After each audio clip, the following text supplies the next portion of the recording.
Greetings friends, it's me, Wayman29. This is a video response going out to the video, Sounds of Hell. Disturbing. If you look down here, there's quite a few videos about the sounds of hell. People get pretty preoccupied with this. But I find it interesting that not too many people have recordings of the heavenly sounds from the angels. Why aren't people recording this stuff? Anyways, I thought it'd be a good opportunity to go over some of the ideas of the Underworld. And I was on Wikipedia. They have a pretty good outline. But what I want to do is introduce some material that, for the most part, they forgot, which is the ancient Near East. Probably one of the biggest texts is the descent of Ishtar into the Underworld. And also, that shows up influencing the text of Gilgamesh, which is pretty old. Then we'll look at Ra and his descent into the Underworld. And we'll look at the Odyssey, I believe it's in book 11. The Aeneid, I believe it's in book 6. These two heroes visit the Underworld.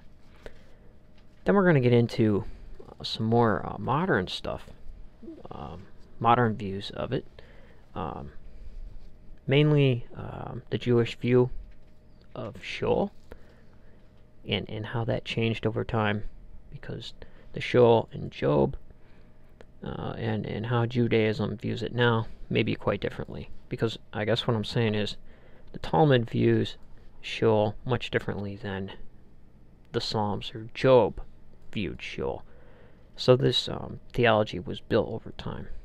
It also shows up in Egyptian ideas also as progressing over time. Dimensions are added.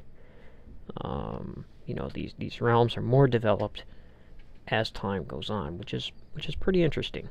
So we'll look at some of that. Then we'll look at how in Judaism persecution changed the view of the afterlife by looking at 2nd Maccabees and some of the afterlife views there because of their persecution under Antiochus IV.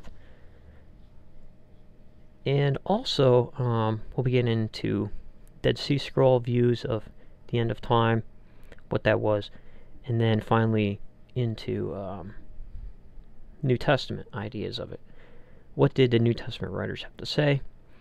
Out of the New Testament, Revelation, and one that people kind of overlook, and it may have influenced Dante, is two texts. The book of Enoch, in his view, which would fit into that Dead Sea Scroll period, and then also the Apocalypse of Peter, which is New Testament. So the Apocalypse of Peter is pretty well detailed, and it gets into the separate places, the separate levels of people being tortured. And there's one text, I'll see if I can find it. I thought it was in the Apocalypse of Peter, but the disciples, Jesus is talking about the weeping and wailing and gnashing of teeth. And one of the disciples say, "But Master, what if they have no teeth?" And it's kind of humorous. Jesus says, "Then teeth shall be given to them." So it's kind of funny, but we're going to be looking at some of that. And then more modern views. How do we view the end of the world, where people will go, and how do we get to the stuff that we've seen in the many videos with the Sounds of Hell, the best-selling novels coming out by LaHaye, with the Left Behind series. That stuff flew off the shelf. And how do we get to our modern views? And maybe we'll discuss Dante a little bit and what he was doing. So hopefully I can get through some of this, and hopefully you can stick along. We'll be looking at some of these texts, and maybe it'll be somewhat enjoyable. And maybe we can kind of get a grip on where some of these theological ideas were built from. How did they originate? And we'll look at some of the metaphors in these texts and some of the symbolism that occurs over and over again. So especially the river and the boatman, the ferryman, and things like that.